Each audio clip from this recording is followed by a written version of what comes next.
Rekaman serangan terhadap posisi militer Rusia oleh Tentara Brigade Khusus ke-5 Ukraina ramai beredar di media sosial Telegram pada Selasa 14 Maret 2023. Dengan dukungan T-72B3 dan FV-103, Angkatan Bersenjata Ukraina menyisir habis seluruh posisi target. Meledakan parit juga peralatan militer musuhnya, Angkatan Bersenjata Rusia.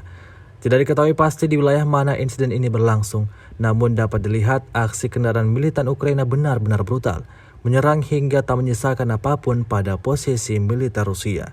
Beredarnya video ini menuai beragam komentar dari warganet.